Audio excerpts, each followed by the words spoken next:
Tá, então, antes de começar, né, vocês só desculpem, porque a gente está tendo um problema, nós estamos participando aqui da Covid, e talvez saia até na mídia, não sei, acho que nacional não, mas a gente começou a ter casos aqui de Covid-19 positivos lá na penitenciária feminina do Paraná, no Complexo Penal de Piraquara. E nós que estamos acompanhando aqui. Então, eu estou aqui com vocês e estava ali também trabalhando com o pessoal da nossa comunicação social da Universidade Federal do Paraná. Bom, vamos lá. Boa tarde, professor Esteu. Com muita satisfação que eu tento trazer alguma coisa para que compartilhemos aqui agora nesse começo de tarde. Eu, na verdade, fiquei surpreso, estou surpreso, porque o professor Aristeu não me falou da presença do professor Hélio Langoni. O professor Hélio Langoni foi meu professor há 26, 27 anos atrás. Eu fui a primeira turma de zoonoses do professor Hélio Langoni na Unesp, Universidade Estadual Paulista, Unesp, campus de Botucatu. É uma honra e uma responsabilidade, estou aqui já aparecendo mestrando em apresentação, em dissertação de mestrado na defesa, porque me sinto à vontade, porque o professor Hélio fica à vontade também para contribuir, mas é uma responsabilidade muito grande. O professor Hélio é uma referência nacional e internacional em zoonoses e também nesses trabalhos de vanguarda com vários patógenos, né? A parte dos dados, na verdade, quase que todos os dados que nós vamos mostrar aqui foram das sorologias de toxoplasmose, foram feitas no laboratório do professor Hélio. Então, também agradeço, aproveito esse início da minha apresentação para agradecer ao professor Hélio e o NUPESO, o Núcleo de Pesquisa em Zoonoses, por todo o apoio, por toda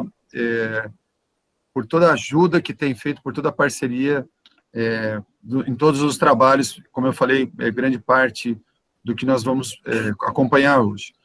Eu vou trazer, então, para vocês, sem mais delongas, eu vou trazer para vocês aqui, compartilhar a minha tela, e aí eu saio daqui. Vocês estão enxergando a tela completa aqui? Sim. Tá. Então, tá ótimo. Professor Aristeu, por favor, então, agradeço o convite a todos, né, o grupo de pesquisa em zoonose e saúde pública lá da Universidade Estadual de Feira de Santana, e, por favor, só me avisem se der alguma coisa aí, porque a partir de agora não estou vendo vocês. Vocês estão me vendo, mas eu estou vendo só a minha tela com PowerPoint. Nesse tema que o professor Aristeu sugeriu, eu vou começar de uma forma diferente. Como eu sei que, principalmente tendo aqui duas pessoas que sabem muito mais de toxoplasmose, toxoplasma gondii do que eu, mas já pensando que o professor Aristeu, como gosta do assunto, trabalha com o assunto, vinha trazendo já isso com os alunos, com o pessoal do grupo. Hoje eu vou fazer o fluxo, né, a abordagem dessa toxoplasmose em vulnerabilidade pela vulnerabilidade. E depois, lá na frente, conversando sobre algumas ideias, né, sobre algumas outras abordagens em termos de zoonoses, para que a gente possa discutir. Então, talvez eu não comece pela doença, não vou começar pelo patógeno, mas sim trazendo o que é vulnerabilidade. Depois nós vamos conversar sobre alguns trabalhos dos quais eu participei, e depois do que a gente tem feito, do que a gente vem fazendo até chegar nessa semana, até chegar nessa semana agora e no dia de hoje. Bom, a primeira coisa que é importante é que vulnerabilidade não é só uma palavra de definição do dicionário Aurélio. A vulnerabilidade é um parâmetro, sim, para se avaliar uma cidade, para se avaliar uma nação, um país, e isso vem com indicadores internacionais. Então, vulnerabilidade social é condição dos grupos de indivíduos que estão à margem da sociedade, pessoas ou famílias em processo de exclusão social, principalmente por fatores socioeconômicos. Então, a primeira coisa importante é que a vulnerabilidade é, sim, aquela nossa definição intuitiva, né? A pessoa que vive numa favela, que vive numa comunidade, ela claramente está em vulnerabilidade social por fator socioeconômico. Então, essa vulnerabilidade social é que é caracterizada por condições precárias de moradia e saneamento. Então, para nós, fica muito fácil entender isso, porque ela não tem meios de subsistência existentes e ela possui praticamente uma ausência ali de ambiente familiar adequado. No entanto, vulnerabilidade social não é sinônimo de pobreza, mas sim uma condição que remete à fragilidade da situação socioeconômica de determinado grupo ou indivíduo, ou dela própria, quer seja por fatores de orientação sexual ou por outros fatores, doenças, comorbidades. E na nossa situação hoje, sempre vou trazer como exemplo a Covid-19, é a faixa etária, porque a faixa etária traz para a vulnerabilidade não só os idosos, como aqueles que já possuem outras doenças. Então, se nós pensarmos na Covid-19, nessa pandemia, nós teríamos como população vulnerável ou como vulnerabilidade social essas pessoas. Tá? O índice de vulnerabilidade social é um índice internacional. Ele serve como indicador que permite aos governos e aos municípios também se compararem entre si, em todas essas camadas socioeconômicas. E eu vou comentando isso à medida que nós seguimos aqui. Se vocês entrarem no site do IPEA, o IPEA é o Instituto de Pesquisa Econômica Aplicada. Então, nesse site do IPEA, você vai encontrar o Atlas da Vulnerabilidade Social. São 16 indicadores organizados em 3 dimensões e que definem a vulnerabilidade social, tanto de uma cidade, quanto de um estado, quanto de um país. Quando eu verifico essas 3 dimensões, a primeira é essa que eu comentei com vocês da intuitividade, é a de infraestrutura urbana, ou seja, coleta de lixo, água e esgoto, tempo de deslocamento casa-trabalho e por aí em diante. Mas outras 2 dimensões também são utilizadas para definir vulnerabilidade social. Capital humano, ou seja, mortalidade infantil, crianças fora da escola, mães jovens, analfabetismo, crianças em domicílio em que ninguém tem um fundamental completo, e também, como a gente fala socioeconômico, a parte econômica, ou seja, renda e trabalho. Aí a gente trabalha com renda mínima, desocupação, ou seja, taxa de desemprego, ocupação informal, trabalho infantil, baixa renda e dependência de idosos, né, de aposentadoria de idosos. Então, esse é o índice de vulnerabilidade social. Quando nós também trabalhamos ali, no site do IPEA, nós conseguimos inserir as cidades ou as regiões metropolitanas.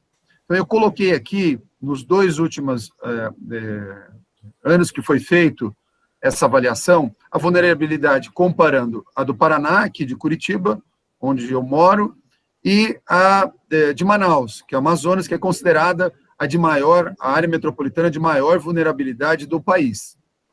Então, quando nós comparamos, veja, quanto maior o número, maior a vulnerabilidade.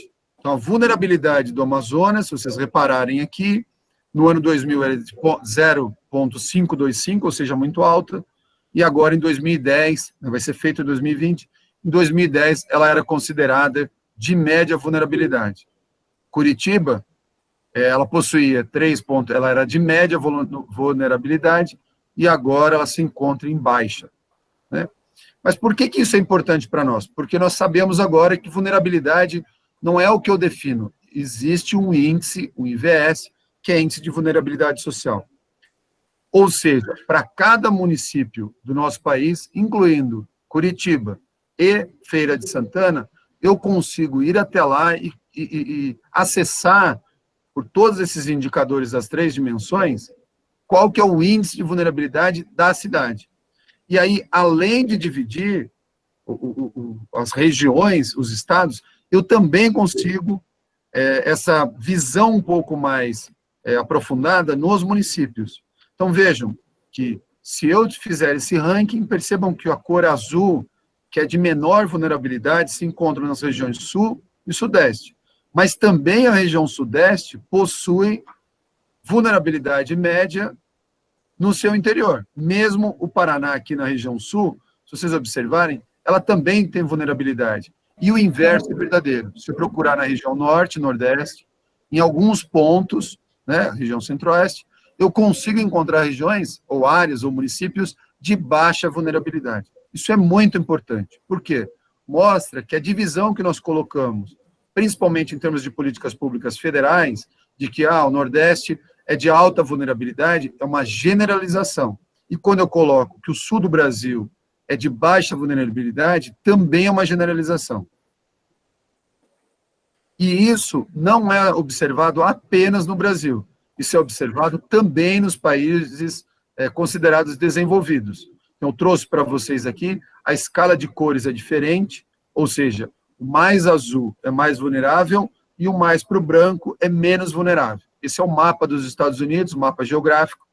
Então, se eu mostrar para vocês a região de Miami, vocês vão perceber que Miami Beach, na Flórida, é um município em que a área central é bem clara, bem branca, mostrando que é de baixa vulnerabilidade. Mas veja, eu caminho um pouquinho e eu já percebo municípios dentro do condado que são de alta vulnerabilidade. O que significa isso? Isso significa que mesmo tendo municípios com alta e baixa vulnerabilidade, mesmo assim eu não consigo separar, e esse é um ponto aqui chamado centro-periferia ou teoria da dependência, que inclusive uma das pessoas que contribuíram para isso foi o ex-presidente Fernando Henrique Cardoso, em que mostra que, mesmo em países super desenvolvidos ou primeiro mundo, como quiserem chamar, eu também encontro centro e periferia. Num país subdesenvolvido, eu também encontro o centro. Então, o que esses estudiosos mostraram, sociólogos, é que essa divisão clássica em primeiro, segundo e terceiro mundos não se aplica. Em municípios ricos, municípios pobres, não se aplica. Sempre eu vou ter. Lá, por exemplo, em Zurique, é uma cidade de primeiro mundo, lá na Suíça, mas o entorno eu tenho, quer seja por imigrantes, por pessoas lá da Espanha, lá de Portugal, eu tenho pessoas nessa periferia. Claro que a diferença de renda, a diferença socioeconômica não é tão gritante, não é tão grande quanto a nossa, mas existe. Por que eu digo que não é tão gritante como a nossa? Porque essa é a visão do que nós temos nos grandes centros, principalmente as capitais, no Brasil e América Latina. 3 dessas fotos são do México, uma só que é aqui do Brasil. Então, veja, eu não consigo separar. Por quê? Porque essa é a nossa realidade. Nós temos no muro para cá uma favela, no muro para lá um condomínio. Do muro para cá eu tenho uma condição de infraestrutura, saneamento básico, vulnerabilidade, e do muro para lá outra, dentro do mesmo bairro, dentro do mesmo município. Ou seja, o índice de vulnerabilidade social não consegue alcançar essa diferença, às vezes, do mesmo bairro ou de diferentes bairros. Isso é muito importante para nós. Porque o primeiro estudo que eu vou compartilhar com vocês, que é um estudo lá do professor Italmar, que me convidou, eu fui para a banca de doutorado e me convidou para fazer essa abordagem no estudo da Marcele, que era mestranda. Qual foi? Ela fez o estudo em Ivaiporã. O Aristeu deve conhecer bem, fica ali pertinho de Umuarama. Ivaiporã é considerado de média, já foi média alta, de média vulnerabilidade. Mas Ivaiporã, quando nós falamos do índice de vulnerabilidade, não está tão ruim. Então, aqui está em inglês, mas eu vou lendo em português. Quando nós comparamos dos 5.570 municípios brasileiros, Ivaiporã tem lá, ela está em 1.400, tá? Opa, ela está baixa, mas ela não está tão baixa. Ela está ranqueada, ela é média superior no Brasil. Mas quando eu vejo a população que recebe salário mínimo, é 1/3 da população. Então, a pergunta que nós fizemos lá atrás foi, se eu estratificar essa população, foi feito um estudo lá do grupo do professor Italmar, lá na Universidade Estadual de Londrina, nesse município, considerado um município vulnerável nos padrões nossos, aqui do Paraná, mas a hipótese era, existe diferença, eu consigo separar por sorologia de Toxoplasma gondii essa população? E, para nossa surpresa, sim, Então, eu consigo, então, foi feita uma pesquisa em 526 pessoas com questionário epidemiológico. O que se mostrou? O que se conseguiu provar? Né? Uma publicação interessante na revista PLOS ONE, de vulnerabilidade socioeconômica associada à exposição de toxoplasma em uma cidade do sul do Brasil. O que nós conseguimos mostrar? Que adultos e idosos, elderly, tinham uma grande vulnerabilidade, ou uma maior predisposição de positividade. Iliterado é analfabeto, unemployment desempregados, e falta de caixa d'água, essa lack of household water tank, também foi significativo. Ou seja, é claro que não há discussão de que o toxoplasma ele é transmitido principalmente por carne mal passada, por verduras e mal lavadas, e é telúrico, e é toda uma transmissão que nós já conhecemos o ciclo. Mas se nós não prestarmos atenção também na visão macro, o que nós vamos incorrer? Em acreditar que é o gato o culpado da transmissão, quando, na verdade, veja, houve uma correlação muito alta com idosos, com analfabetos, com desempregados. Se vocês quiserem fazer perguntas, comentários, professor Aristeu, professor Hélio Langoni, fiquem à vontade. Eu trouxe essa apresentação para que a gente faça um bate-papo, e agora mais ainda com as duas referências aí, fiquem à vontade para comentar, para discutir. Claro que nós temos esse embasamento de estatística, mas pode ser que haja novas interpretações desses mesmos fatores associados de risco. Perdão.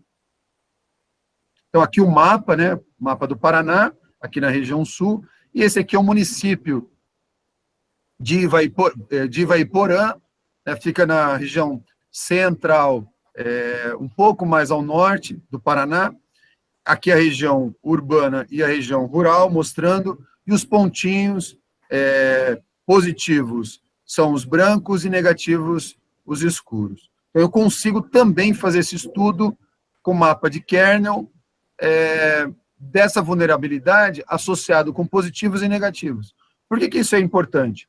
Porque o gestor, né, não sei se a amiga está nos assistindo, nos ouvindo, mas a unidade de vigilância de zoonoses de Feira de Santana, como todos os lugares, talvez no mundo, tem dificuldades de investir recursos idealmente.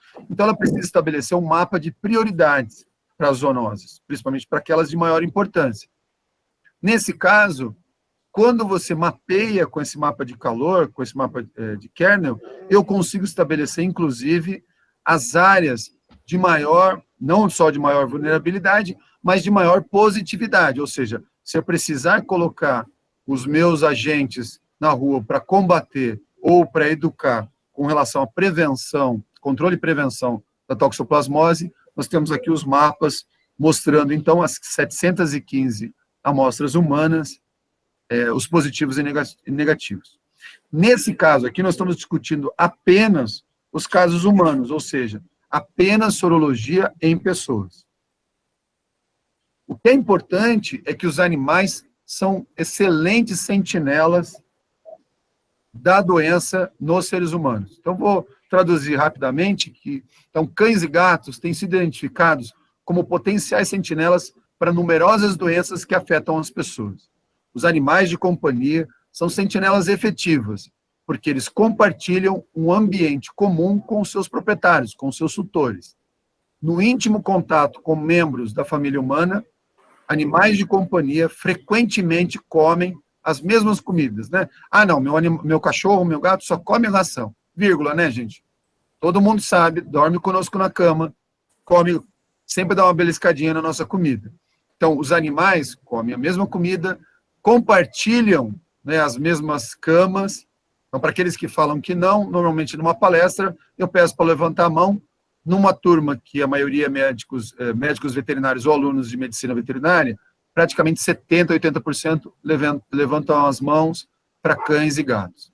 E como parte das vezes também nos servem de companhia em viagens, os riscos de doença dos cães são muito semelhantes dos seus proprietários. Portanto, a doença do animal de companhia frequentemente é um espelho da saúde ou sugere os fatores de risco à saúde das pessoas que vivem no mesmo lar, na mesma casa. Isso é importante para nós. O próximo estudo, também feito com o pessoal de lá, o que nós concluímos? Isso tudo nós não estamos nem falando de moradores de rua, nem de acumuladores. Estamos falando de pessoas, de cidadãos, de moradores, a princípio, dentro aqui na região central de Londrina, que é uma cidade, é a segunda maior cidade do estado do Paraná. O Paraná só tem uma cidade acima de 1 milhão de habitantes, que é Curitiba, e 2 acima de 500 mil. Londrina é essa segunda cidade, possui em torno de 550 mil habitantes. Fica na região norte do Paraná. Então, nesse estudo, o que nós avançamos um pouco? Nesse estudo, também acompanhando o estudo deles, nós acompanhamos não só apenas a pessoa que morava, mas também o seu cão, né, o cão desse tutor. E fizemos também, da mesma forma que o outro, lá de Ivaiporã, a distribuição espacial. Então, foram 564 residências, 597 tutores, donos, 729 cães. 41% dos donos foram positivos na sorologia para toxoplasmose, de anticorpos para toxoplasma, e 16% dos cães. Bom, de saída eu já sei que as pessoas foram mais expostas do que os cães. Mas quais foram as conclusões, né? As conclusões foram que as casas, eu vou mostrar aqui, elas não tiveram relação. Então, nós fizemos uma distribuição para owner, que são as pessoas, os donos, os tutores. Olha o mapa de calor. Para os cães, olha aqui o mapa de calor. E para as residências, que, claro, mimetizaram a dos proprietários. E, claro, sobrepuseram também a dos cães. Então, eu consigo dividir agora, espacialmente, na região central, na área urbana de Londrina, não apenas os casos humanos, mas eu consigo sobrepor nesse mapa os casos de cães e eu consigo fazer por residência também. Isso é muito importante. Esse estudo mostrou que, na verdade, o cão não é um bom sentinela para toxoplasmose ambiental, porque ele não... Ambiental não quero dizer do quintal, estou dizendo ambiental como se fosse do ambiente domiciliar, porque, na verdade, nesse caso ficou claro que a relação de vulnerabilidade, de exposição, ela é diferente, principalmente porque uma doença alimentar. Bom, quando eu falo de populações vulneráveis, eu posso dizer de pessoas de fronteira ou índios, ribeirinhas e ilhas, populações privadas de liberdade, presos, e fatores de desigualdade sociais, profissionais de sexo, prostitutas, usuários de drogas, as pessoas em situação de rua, chamados moradores de rua, homossexuais, negros, idosos e favelados, aí já muito mais com relação à sociedade, não necessariamente tem esse vínculo econômico, indivíduos sob o estigma social de doenças infecciosas, por exemplo, pessoas sabidamente positivas para tuberculose, sabidamente positivas para HIV. Então, esse slide que vocês estão vendo é o trabalho que nós, nos últimos anos, a gente tem se dedicado bastante. Então, hoje nós trabalhamos em parceria com a Unesp lá de Botucatu.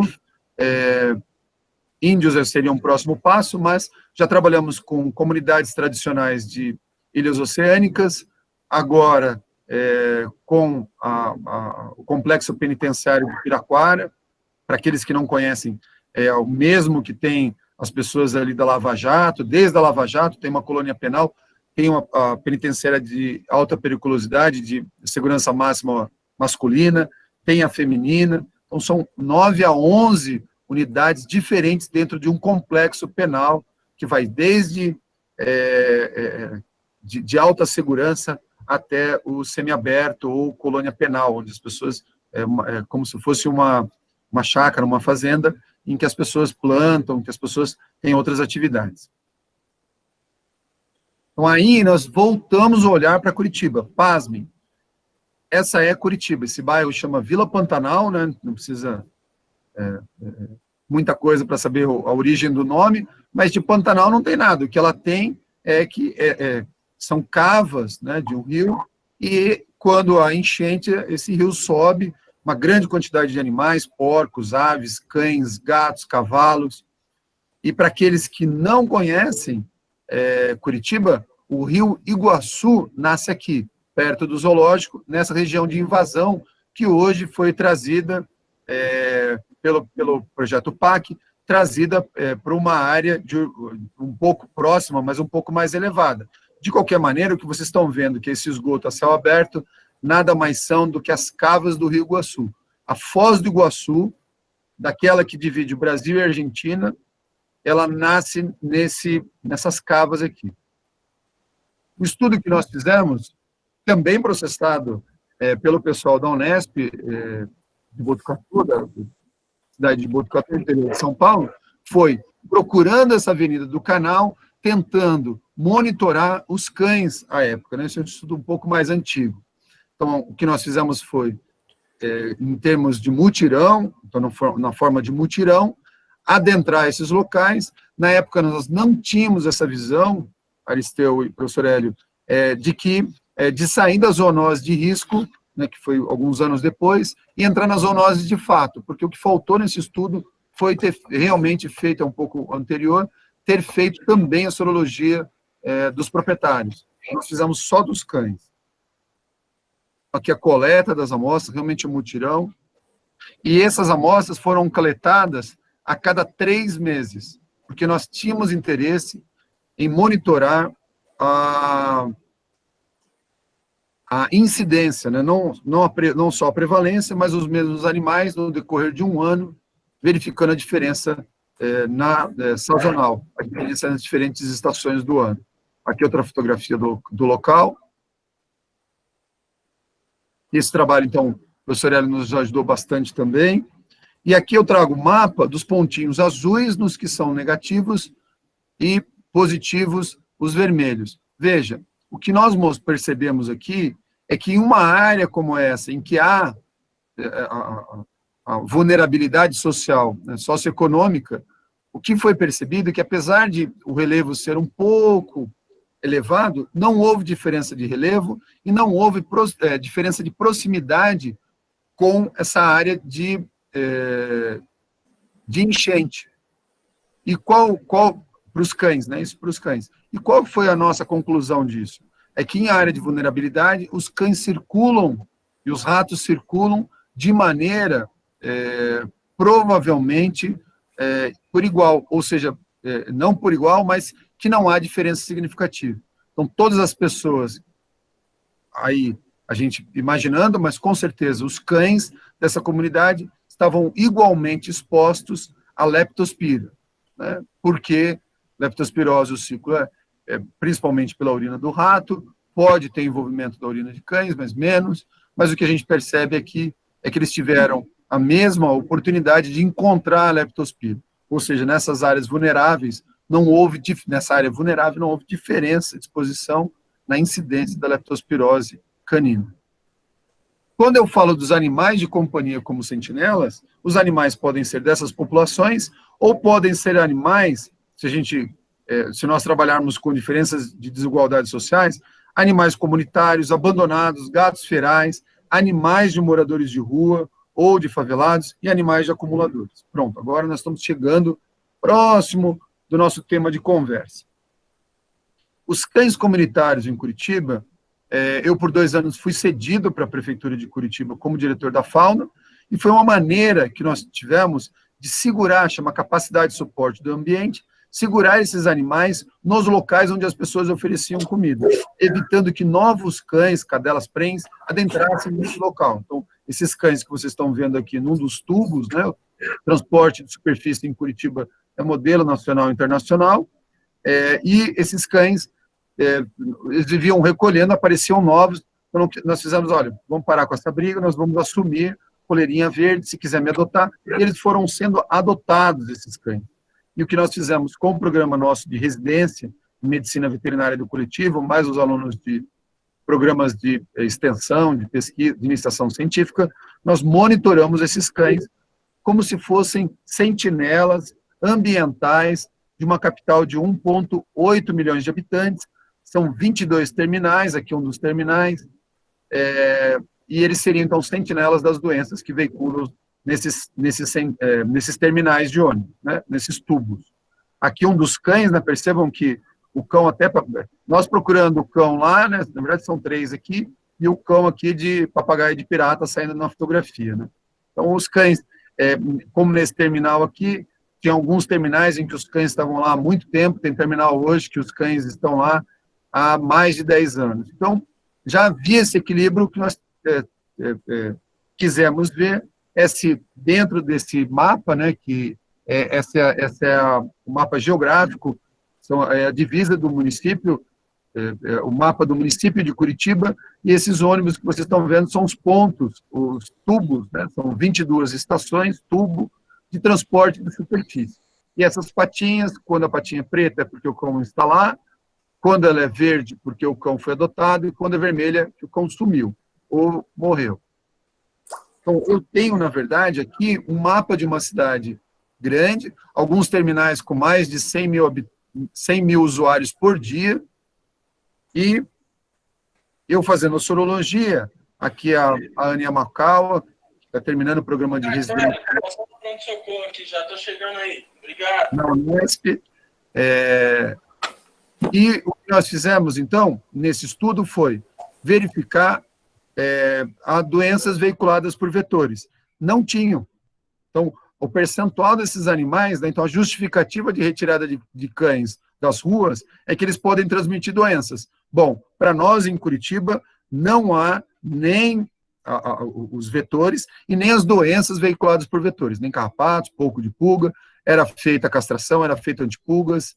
Então, nós não tivemos, ou seja, não só isso, além disso, eles eram sentinelas de maus tratos, porque num tubo ou numa terminal de ônibus, onde 110 mil pessoas são usuários, é possível, é provável que dessas 100 mil pessoas, 1.000, né, talvez não gostem, ou 100, talvez não gostem de animais, mas isso não foi observado.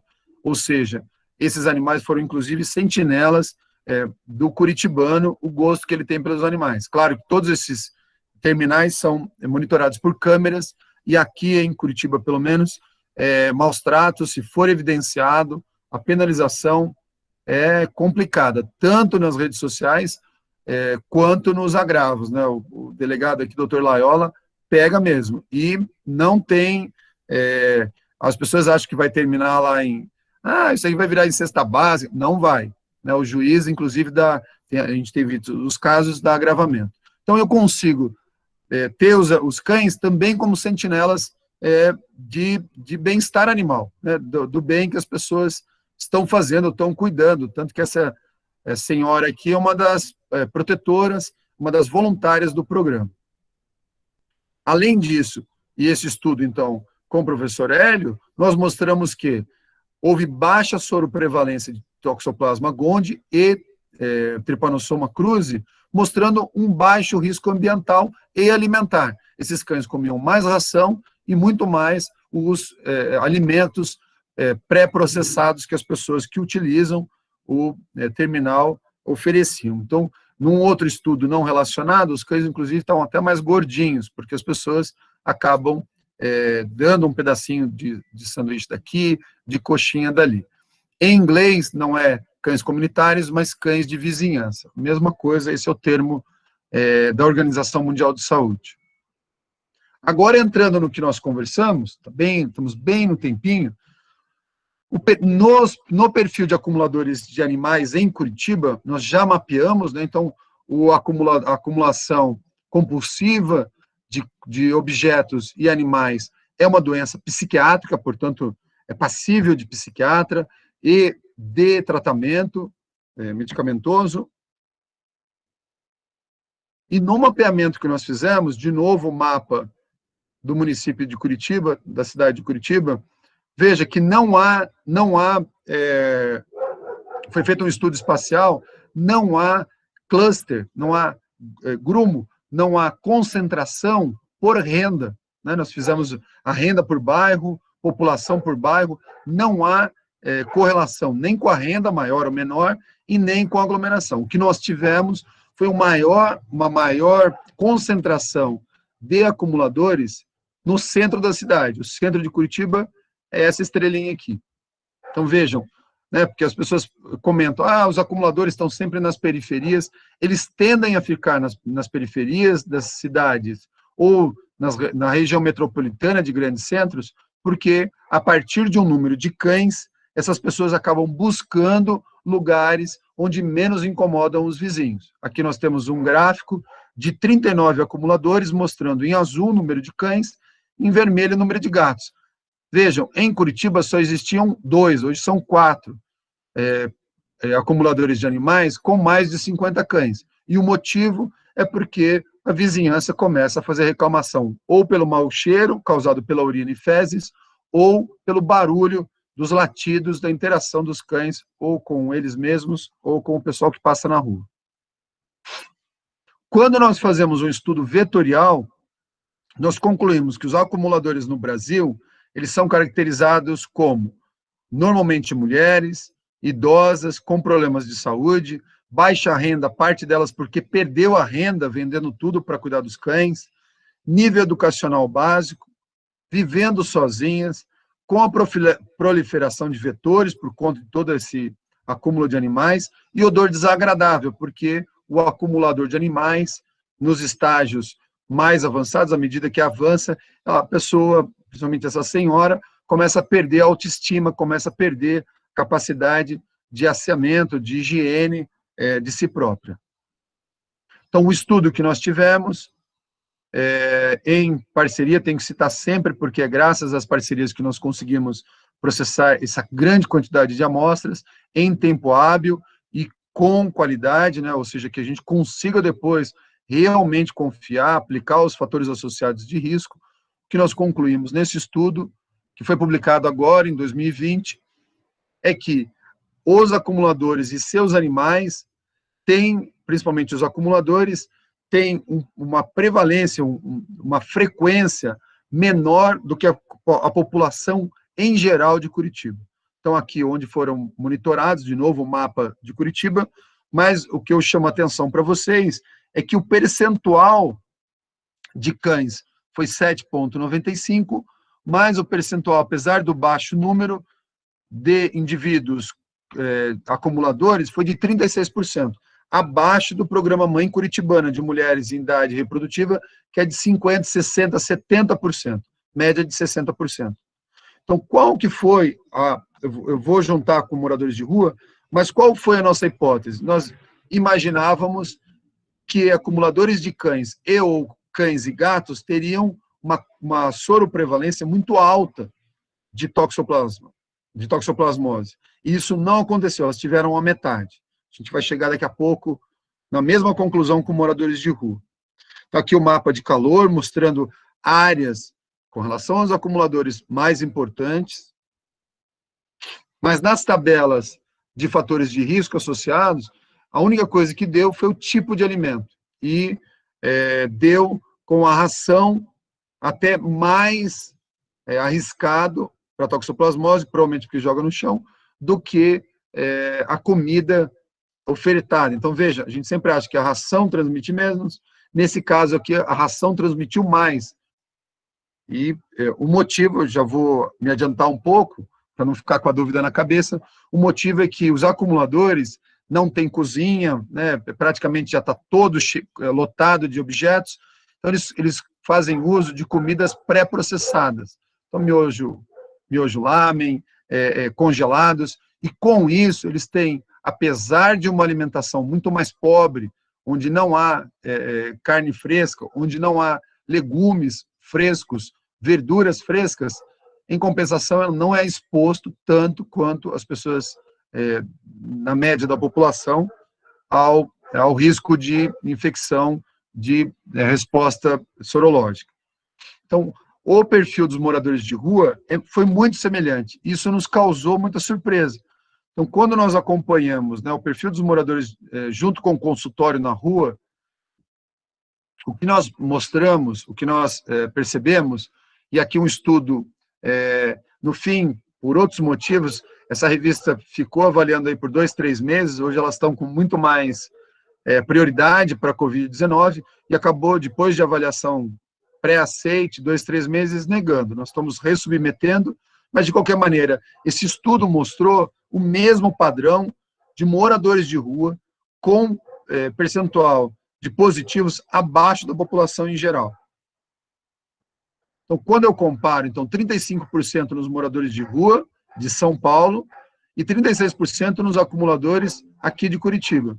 Quando eu verifico o Toxoplasma gondii nas outras populações, vejam, somente um estudo em São Paulo mostrou menos do que moradores de rua.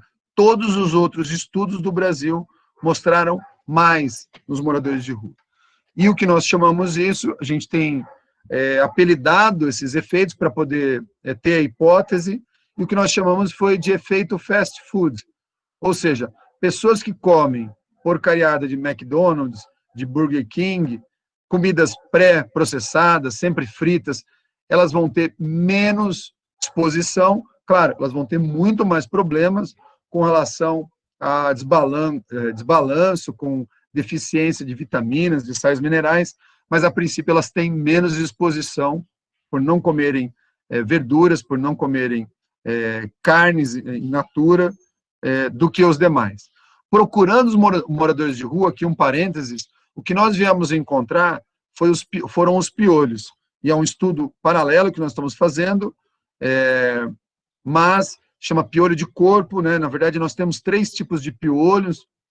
Nós temos o Pityrius pubis, que é o chato, chamado chato aqui no sul e sudeste, que é o piolho pubiano. Nós temos o Pediculus humanus captis, que é o piolho de cabeça, mas nós não tínhamos relatos nessas populações do Pediculus humanus. Nós já encontramos 10% dos moradores de rua de São Paulo com o chamado muquirana. Para mim, que muquirana, quem não gostava de gastar dinheiro, mas o muquirana também, no linguajar do morador de rua, são esses piolhos. Nós temos encontrado com relativa frequência, e a diferença desse piolho é que ele não se alimenta somente do debris celular, mas ele também ele não se alimenta do debris celular, mas ele suga sangue. E nisso ele transmite uma série de doenças importantes, né? Tanto rickétsias como Bartonella. Aqui foi um estudo que nós fizemos, e eu vou finalizar a apresentação com vocês de um assunto não relacionado com a palestra, mas só para a gente discutir, que é o que eu passei amanhã discutindo agora na penitenciária feminina do Paraná, que nós chamamos de efeito ilha.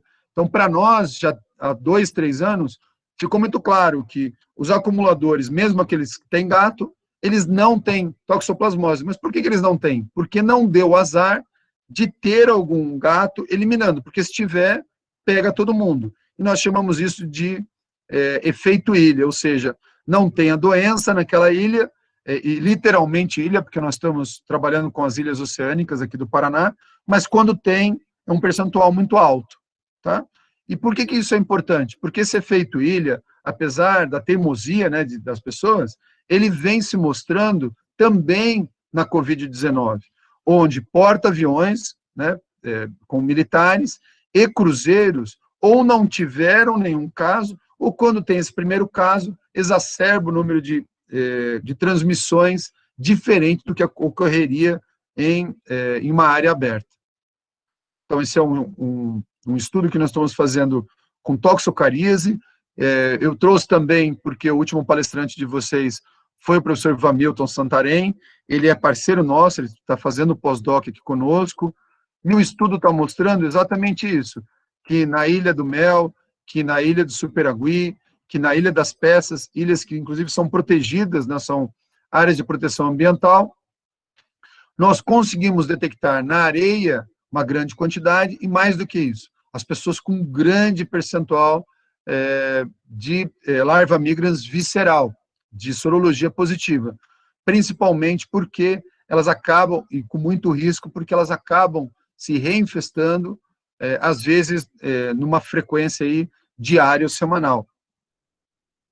Por exemplo, aqui, para aqueles que não conhecem, esse é o litoral do Paraná, não é tão famoso como o sul da Bahia, né? Não é tão famoso como o Nordeste, mas é o que nós temos, né? Aqui é a Ilha do Mel, aqui Pontal do Paraná, que é onde nós pegamos a barca lá, são 30, 40 minutos, aqui é as ilhas de Superagui, Ilha das Peças, aqui para cima é o estado de São Paulo, aqui Guaraqueçaba, também um município de área de proteção ambiental, e quando nós comparamos, nós estamos finalizando a nossa parceria nesse estudo, é o Instituto de Medicina Tropical de São Paulo. Quando nós fazemos o inquérito sorológico de toxicaríase humana, nós percebemos que, apesar de alto, 50% nas pessoas de Pontal do Paraná, olha aqui, do pessoal da Ilha do Mel, 75% numa das áreas, 61% na outra, 67% de média, 72%, ou seja, nós vemos claramente esse efeito ilha. Também, o motivo todo da nossa discussão tem sido que esse efeito ilha não necessariamente precisa ser uma ilha, ele pode ser uma penitenciária, um complexo penal. Nesse complexo penal de Piraquara, nós vínhamos trabalhando no ano passado com a equipe do professor Hamilton, dentro da penitenciária feminina do Paraná, grande quantidade de gatos, e o solário é de cimento, né? Então os gatos acabam defecando naquela junta de dilatação, as fezes ficam praticamente expostas. Imaginem um risco para presas que adentram a penitenciária, gestantes, que tem uma creche ali dentro. Então nós estávamos começando o estudo com essas presas para verificar percentual de toxocaríase, toxoplasmose. É um estudo que nós temos lá com a Unesp de Botucatu e com a UNOeste de Presidente Prudente. Foi quando surgiu a Covid. E a Covid, eu vou me permitir aqui os últimos 3 a 5 minutos, a Covid, o que nós fizemos foi usar o mesmo raciocínio das outras zoonoses para entender a transmissão desse vírus aerógeno. O que vocês estão vendo aqui foram fotos na terça-feira e nessa quinta-feira que nós fizemos. 36 presas adentraram na quinta-feira passada, foram colocadas em quarentena, em 3 celas de 12 cada uma, e nós fizemos a sorologia por amostragem. Uma delas deu suspeito. Quando nós voltamos a fazer, uma que não era daquelas, deu positivo. Esse resultado surgiu ontem, em torno de 11 da noite, hoje já foi isolado, essa presa, mas veja, nessa situação aqui, o efeito ilha é devastador, porque essas 11 presas ali agora são consideradas, sem querer desmerecer as pessoas, mas como se fosse um lote, né? Eu tenho usado muito o raciocínio do que nós aprendemos com granjas de aves, de suínos, porque esse lote de 11 ou esse lote de 36, ele está tão em contato que praticamente dá para se considerar como se fosse um indivíduo em termos de isolamento. Elas não podem entrar, elas estão em isolamento há 2, 3 semanas, vão continuar em isolamento e não vão adentrar ao que eles chamam de massa das presas, que são 400 presas em contato, sendo mantidas por 90 agentes penitenciários. Então, o que vocês estão vendo aqui são essas imagens, né, a coleta dos swabs e a realização do PCR, RT-qPCR para o SARS-CoV-2, e entendendo que o efeito ilha não necessariamente precisa ser uma ilha, basta ter todas as condições nessa área isolada, jogando as pessoas umas juntas das outras. Também, não para efeito ilha, mas também num sentido de aglomeração involuntária. Mês passado nós fizemos dos felidos, foi o primeiro estudo que foi feito aqui no país, em tigres e leões. Nós fizemos com eles voluntariamente, né? Se vocês perceberam, tem uma pessoa com luva e um cotonete na frente, mas lá atrás tem um tratador sem luva, eu falei para pôr luva, e está com um tolete de carne, né, para o tigre abrir a boca para pegar carne, e aí passa o cotonete na boca do tigre. A mesma coisa também com o leão, que vocês estão vendo aqui, e os gatos menores, ou por pulsar, ou somente por contenção naqueles que são mais tranquilos. Nós fizemos também das pessoas, todos os animais foram negativos, e um dos servidores foi positivo com quantidade baixa de vírus. Então, os felinos do zoo fazem testes, mas foram todos negativos. Eu agradeço os órgãos, né, acabei esquecendo aqui durante a apresentação, esqueci do logo lá, viu, professor? Desculpe, eu vou colocar, esqueci o logo da Unesp, é nossa parceira, o logo das demais instituições, mas de qualquer maneira eu mostrei aí nas parcerias, nas coautorias, não se faz nada sozinho. Nesse final aqui é importante mostrar todas essas pessoas que estavam em campo coletando amostras, processando as amostras, para tudo isso que nós estamos fazendo. Então, gostaria agora de abrir para perguntas. Aristeu, não sei como que é o sistema, mas fiquem à vontade, vamos bater um papo. Desculpe se eu passei do horário, se está tudo certinho aí.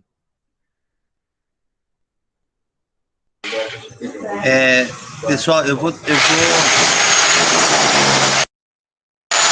Só um minuto, gente. Só um minutinho, eu já volto. Opa! Me deixou sozinho aqui. Professor. Muito bom, eu abri o meu microfone. Claro, isso, Hélio, por favor, assuma. Eu só preciso me recolocar aqui, porque eu estou... Tá havendo uma interferência aqui acústica, mas eu já vou estar num local mais apropriado para conduzir. De qualquer maneira, gente,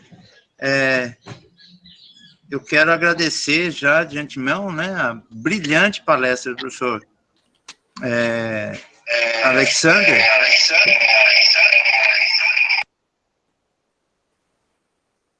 Ele teve que sair aí, professor Hélio. Se o senhor quiser fazer o uso da palavra, o que o senhor achou, professor? Eu achei ótimo, porque é uma nova visão, né? Com relação à vulnerabilidade, com relação ao meio ambiente, com relação ao papel desses animais enquanto sentinela, né? É uma linha de pesquisa muito bonita, né? Evoluindo de toxoplasmose também para a parte de toxicaríase, que eu acho muito importante, como uma zoonose também. Eu acho que você está de parabéns, né? Está evoluindo na linha de pesquisa, né? Eu fico feliz. Eu, na realidade, quis ver, porque eu não acompanho toda sexta-feira, porque, na realidade, também tenho tantas outras atividades, mas aí você ficou preocupado, né? Eu falei, mas eu vou ver o Biondo, faz tempo que eu não ouço ele falar. Na realidade, eu também aprendo com vocês, né? Porque o envolvimento nosso é tão grande com tantas outras coisas que eu acabo também aprendendo esses aspectos novos daquilo que vocês estão estudando. E, por outro lado, eu tenho imenso prazer por estar no grupo de trabalho, entendeu? No grupo de pesquisa. Claro. Então, eu acho que é isso que tem que acontecer mesmo. Tá de parabéns, viu? Obrigado. Então, professor, esses estudos novos agora, que nós estamos fazendo lá na penitenciária, a ideia... parou em março por conta da Covid-19. Seria fazer 100% das presas e aí fazer uma distribuição geográfica que não é uma distribuição espacial, mas obrigatória, né? Que nós conseguimos um mapa da penitenciária, que é um pouco difícil de conseguir, né? Por vários motivos, e aí conseguir ver se há correlação de distribuição, o senhor entendeu? Não deveria ser aleatório, sendo que as presas entram. Mas será que elas não têm uma aptidão diferente? Será que, né, por exemplo, a toxicaríase, será que elas ficam no mesmo lugar no solário? Será que elas têm a mesma proximidade do lado de fora, quando entra o vento com a areia ali, com o toxocária? Então, para a toxoplasmose, o que nós estamos esperando agora é acabar a pandemia, para tentar trabalhar nesse sentido, nessa distribuição espacial dentro da penitenciária. Na realidade, talvez eu pudesse aproveitar as amostras de soro delas, como elas vêm de origens diferentes, né? Talvez também trabalhar lepto, para as sorovares de lepto, daí fazer uma relação com o meio ambiente, entendeu? Fazer um questionário para elas, para ver os hábitos, para ver fator de risco, para todas essas zoonoses. Eu acho que fator de risco também, né? Porque elas são de origens diferentes, o tempo que elas estão lá presas, né, reclusas, tem uma série de coisas que podem ser estudadas, sim. Obrigado, professor. A gente pode ajudar. Esse caso agora, professor, lembrei muito do senhor. Esse caso que nós tivemos essa semana foi assim, eu dormi pouco até, me desculpa aí para o Aristeu, eu dormi muito pouco, a gente dormiu muito pouco essa semana, né? Primeiro porque essas coletas, olha, eu nunca me senti tão profissional da saúde, eu acho que toda a minha vida, porque os enfermeiros e médicos não existem, né? Um dos enfermeiros, inclusive, praticamente se negou a fazer a coleta, porque todo mundo tem medo da tal da Covid. E acabou para nós, né? Nós que estamos lá levando os tubos, fazendo os swabs, né? Recolhendo. E essas presas, o que aconteceu foi que elas vieram transferidas de uma área de triagem, professor. E aí, durante o transporte, aqui eu estou colocando, está sendo gravada, mas depois eu acho que isso já vai ficar aberto, houve o risco do policial carcerário no transporte, porque elas estavam há 15 dias lá atrás, e correu o risco, sugeriu-se que o transporte, né, a polícia, os agentes que fizeram o transporte podiam ter transmitido, tá? E hoje eu conversei com a diretora lá da penitenciária, mas, na verdade, olha, eu não lembro de ter visto isso, pelo menos na mídia ou do que eu li, mas olha, o que nós discutimos, o que pode ter acontecido. Quando eu isolo uma pessoa por 15 dias, eu garanto, no primeiro e no 15º, que ela não foi infectada, ou que se ela infectou, ela passou dessa fase se eu fizer a PCR, né? Tudo bem. O problema é que nós estamos lidando com um lote de pessoas, né? Com um grupo de pessoas que fizeram o isolamento de 15 dias quando foram presas nessa triagem, né? Elas são presas nas delegacias e vão para cumprir a pena ou para esperar a decisão final nessa triagem, fica 1h30 daqui. Quando elas ficaram lá esses 15 dias, elas vieram em 36. Veja, o que pode ter acontecido, professor, ver se o senhor concorda, é que, vamos imaginar que uma estava infectada. Ela não necessariamente precisa transmitir para outra naquele primeiro dia. Sim. Porque elas têm uma cela, elas compartilham o mesmo banheiro, mas uma está, eu não vou com a cara dela, eu não encosto hoje, eu vou conversando com as amigas. Pode acontecer de a 11ª ser infectada 3 dias antes do final da quarentena. O senhor entendeu? Dos 15 dias. Sim. O senhor entendeu? E aí, a primeira não está mais positiva de vírus, tem a IgG ou IgM, mas essa última, ela pode transmitir. Ou seja, para o sistema carcerário, a quarentena de 15 dias ou de 30 dias, pode ser que não surta efeito, porque mesmo depois de 30 dias, essa transmissão intra-grupo, intra-lote, ela pode estar acontecendo e o que eu quero dizer assim, eu entro nesse lote com vírus e quando saio desse lote depois de 15 dias, ainda tem o vírus sendo transmitido, você entendeu? Nossa, Biondo, aí, quer dizer, a rastreabilidade é tudo, né? Você vai ter que rastrear, porque ela pode ser uma Maria Tifosa na vida, né? Você está entendendo? Exatamente. Lembra da sua aula. Entendeu o que eu estou falando? Pode ser uma Maria Tifosa, uma disseminadora de salmonela, né? Quando na realidade é Covid. É extremamente complicado, viu? Eu acho que... E pior, veja, porque a Maria Salmonella lá, Maria Tifoide, ela passava ela mesma, tudo bem, vai demorar, mas eu chego nela. Essa não, essa parece um filme, porque não é mais ela, o senhor entendeu? Sim. Ela passou para outra, em 15 dias ela está assintomática, para de transmitir. Eu faço nela, ela está negativa de PCR. E as outras?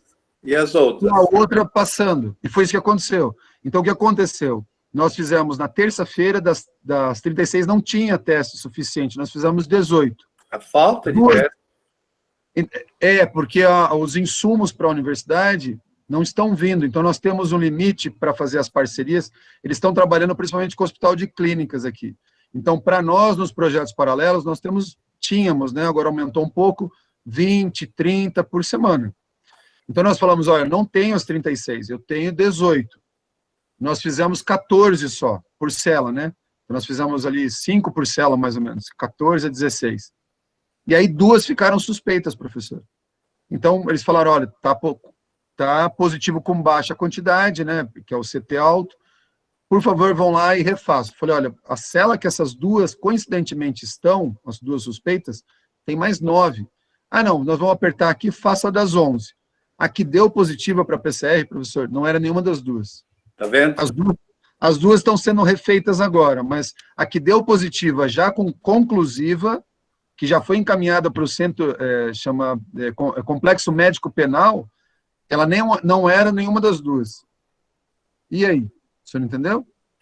Difícil, né? É um problema sério, viu? São peculiaridades que a gente está aprendendo muito com o Covid, e é uma pandemia e já está vindo uma outra onda epidêmica. É muito difícil, viu? Eu acho que nós... Não sei. Retorno, perspectiva de retorno para a aula, para tudo. Está difícil, está complicado. Exatamente. Agora, imagine, o Complexo Penal de Piraquara alberga 8.000 presos. Nossa, é terrível, pelo amor de Deus. E não tem Então, como fazer isolamento, né, no mesmo... É uma ilha, né, de fato, né? Mas estão todo mundo ali na ilha. O que eu comentei foi de eles vão ter que fazer uma redistribuição na penitenciária e criar 3 alas, né? Elas já estão criando isso. É uma ala de comorbidades, bem no fundo. O que significa fundo? É que tem menor contato com a população externa. Só com os agentes carcerários. A boa notícia é que todas as agentes carcerárias, das 90 a gente testou aí 20, 25, todas negativas. Então, a quem tem comorbidade vai ficar na última ala. Depois a aula normal, depois uma outra ala de suspeitas, que são essas que eu vou ter que, mais cedo ou mais tarde, tirar do isolamento, né? Porque esse isolamento praticamente é uma solitária, são celas que deveriam ir 3, 4 pessoas, tem 11, 12, levar essas pessoas e acompanhar. Entendeu? É complicado, viu? É um trabalho difícil, mas que tem que ser feito, né? Nem me fale. E para nós, né, professor, nós somos, sem querer desmerecer, nós somos médicos veterinários, né? Sim, mas não há enfermeiros, médicos, sobrou... Eu tenho feito esse raciocínio, pedido desculpas, né? Eu sei que está sendo gravada, mas conversando com o que nós conhecemos, que é o de lote de animais. Falei de animais sentinelas, diferente no que nós usamos, o animal sentinela de granjas e de aves e suínos, ela mostra que o lote inteiro está positivo, né? Então, uma ave positiva significa que todas as que tiveram contato têm que ser consideradas positivas. É tudo para cremação. Mas o problema é que são presas, né? Nossa. Eu sei, é uma situação difícil. Claro. E a situação, olha, desculpe o Aristeu, fique à vontade. Sim, não. Só queria fazer meus comentários. Lembrar, tivemos uma entrada agora muito importante. O professor Italmar também nos deu a honra aqui. Eu estou vendo ele aí. Seja bem-vindo, viu, professor? De qualquer maneira... Vocês fizeram, peraí, só um minuto, Aristeu, vocês fizeram isso de propósito? Com o professor Italmar também agora aqui? Né? Não é que a sua fama te precede, Bionda, esse que é o problema. Eu estou me sentindo um adolescente aqui, me desculpe, mas eu estou mais, agora, para quem... Meu Bionda, Deus. eu não falei que eu ia ter a vingança, tá aí, ó. Vingança será maligna, né, Aristeu? Minha vingança será maligna, tá aí. Não, brincadeiras à parte, assim, a abordagem que o professor Biondo trouxe hoje é fantástica, né? Todas essas...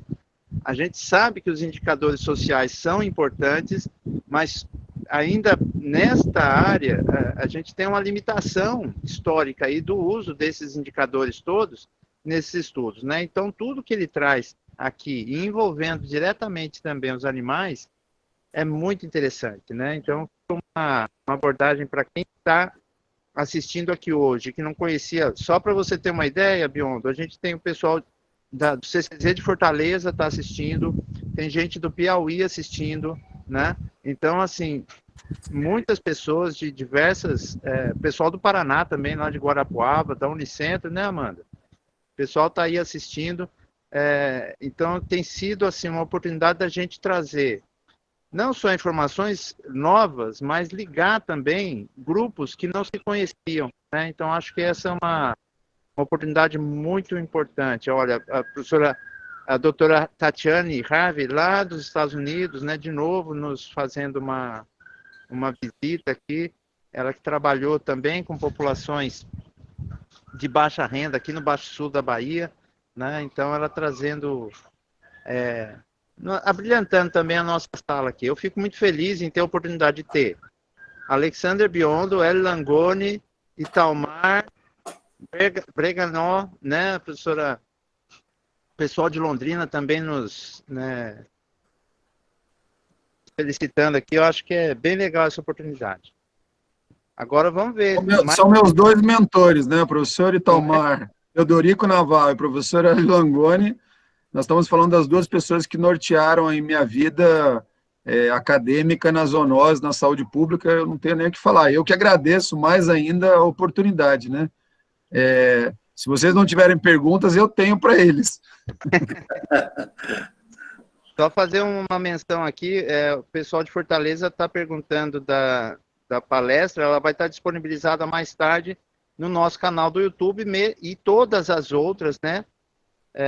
Desde meados de maio, todas as outras palestras estão sendo veiculadas lá no nosso canal Zoonoses UF no YouTube. Então, mais tarde vocês vão ter a oportunidade de assistir. Quem não conseguiu assistir desde o começo, né? E indicar também para o pessoal que essas abordagens são muito importantes, muito interessantes e precisam ser distribuídas, né? O Brasil precisa ser varrido por esse tipo de abordagem para a gente ter mapas mesmo da desigualdade, da influência disso na transmissão, na manutenção dessas zoonoses todas. O professor Aristeu, eu tenho uma pergunta para o professor Biondo. Fica à vontade, Tatiana. Ok. Professor Biondo, primeiramente, eu parabenizo o senhor pela sua explanação brilhante. Eu gostaria que o senhor fizesse o comentário a respeito de um problema grande de saúde pública, que é o descarte de fezes de animais no lixo convencional dos domicílios, que traz um risco enorme, né, para as populações que convivem no entorno dos lixões e que trabalham nos lixões.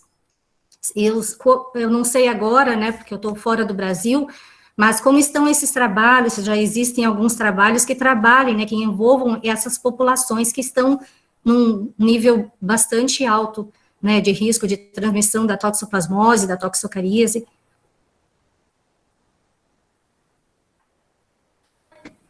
O que nós temos aqui em Curitiba, como eu falei, eu fiquei por 2 anos na direção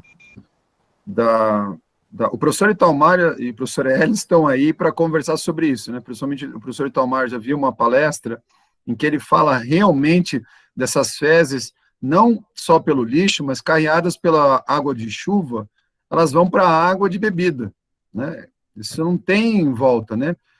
O que nós tivemos aqui em Curitiba, por uma discussão muito grande, e a doutora Mirza não é diferente aí em Feira de Santana, são as carcaças. Eu acho que é até pior do que as fezes, né? Pela quantidade de matéria orgânica, pelo risco de infecção. É um absurdo, mas aqui em Curitiba o que nós fizemos foi o recolhimento, né? Assumimos pelo meio ambiente na época, 2013, o recolhimento dessas carcaças. Tem uma grande discussão de carcaças e cadáveres, não vou entrar em detalhes, mas a carcaça, para nós aqui nas capitais, nas grandes cidades, ela é caríssima. Ela sai de 7 a 14 reais por quilo para destino. Então, aí, não tenho experiência direta com as fezes dos animais, mas, assim, só conversando de carcaça, parece que, assim, que nós estamos fazendo vista grossa. Por exemplo, aqui para Curitiba tem a água fornecida em Curitiba, 50% a 60%, vem da área de proteção ambiental do Iraí. E as pessoas, nós fizemos um questionário nas pessoas que moram no entorno dessa área de proteção ambiental, que é um manancial, perguntando, quando o seu cão morre, o que você faz? Se parece grave a pessoa colocar no lixo, né, de ir para o aterro sanitário, imagine que mais da metade enterra no quintal. Ou seja, numa área de proteção ambiental que abastece a 8ª maior cidade do país, e metade dos moradores que vivem no entorno dessa área enterram as carcaças onde existe lençol freático. Então, eu não sei se o professor Italmar, professor Hélio, professor Aristeu querem complementar. O que eu tenho para te dizer é que, assim, nós não temos como monitorar aqui, e o que eu fiz na época foi dividir entre periculosidade, né, que é o risco de um surto, e insalubridade, que é essa contagem por matéria orgânica mais alta. A nossa empresa de água chama Sanepar, em São Paulo a Sabesp, por aí vai para os estados. Nós conversamos na Sanepar, ela disse que, a princípio, que a quantidade bacteriana eles conseguem resolver pelo cloro, mas que esses patógenos que passam, né, principalmente os protozoários, entram tudo, né? O professor Itamar, inclusive, tem a experiência lá na cidade, no interior, próximo lá de Londrina, e depois em Santa Maria, onde entrou na água de bebida, e nós temos aí o primeiro e segundo maior surto de toxoplasmose do mundo. Professor Itamar? Oi, deixa eu só conseguir ligar no computador, eu vou tirar do celular, só um minutinho só. Eu vou passar para o computador, já eu converso com vocês, um minutinho só. Tá bom, professor, estamos aguardando. Poxa, não sei os demais, é a primeira vez que eu vejo uma conversa desse nível, assim, remota. Olha, muito obrigado, viu, pelo convite, Aristeu, muito obrigado por tudo aí, eu não tenho o que falar mais, viu? E que satisfação, né? Eu tô aqui mais feliz que pinto no lixo, né? Como se diz. Não tem essa expressão nos Estados Unidos, né, Tatiane? Não, com certeza não.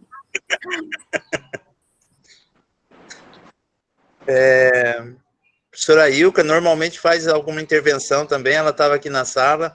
Professora Ilka é nossa colega aqui na UF, Alex, eu acho que você não teve a oportunidade de conhecê-la, mas ela tem um sobrenome parecido com o seu, ela é Biondi.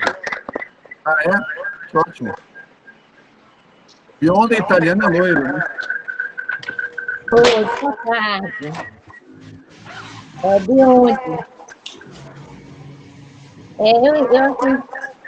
Alô? Parabéns, professor, pela sua apresentação. Eu fiz uma relação porque eu trabalho com mais peçonhentos, entendeu? Existe um trabalho... Está escutando? Existe um trabalho de vulnerabilidade dos países, mas por negligência dos acidentes com animais peçonhentos, entendeu? Ah, sim, com animais peçonhentos, Biondo. A professora Ilka está comentando, né, dessa questão, porque a professora Ilka é a nossa grande especialista aqui em animais peçonhentos. E faz um trabalho magnífico aqui, tem uma coleção lá de animais vivos, inclusive, aqui na UFS, que a gente não teve a oportunidade de conhecer, né, Biondo? Você não chegou aí no LAP? Não, né? Quem sabe agora em 2021 no Summer Class. Mas não, eu tenho que te interromper, porque é o seguinte, eu amo o Nordeste de coração, você já sabe disso, né? Eu e minha esposa. A única coisa ruim que eu vejo dessas palestras remotas é que, assim, tem que ter um compromisso e a gente dá uma passadinha aí, porque o queijo coalho, porque essas coisas todas aí, olha, não tem como, eu acho péssimo isso. Se tem uma coisa que a pandemia acabou, foi com tudo isso que a gente tinha planejado de visitar, tanto Feira de Santana, quanto... Na semana passada eu fiz lá para São Luís do Maranhão, falei, olha, me cortou o coração, falei, a gente estava planejando ir aí fazer a palestra e depois subiu aí para os Lençóis Maranhenses. E essa pandemia acabou com isso tudo, né? Biondo, já estou agora no computador.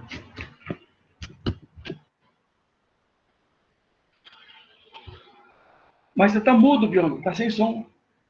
Mas apareça no vídeo, professor, que aí nós já conversamos aí. Eu estou no vídeo agora, já estou aqui, estou me vendo. Ah, então tá jóia. Tá jóia. É. Diga, mestre.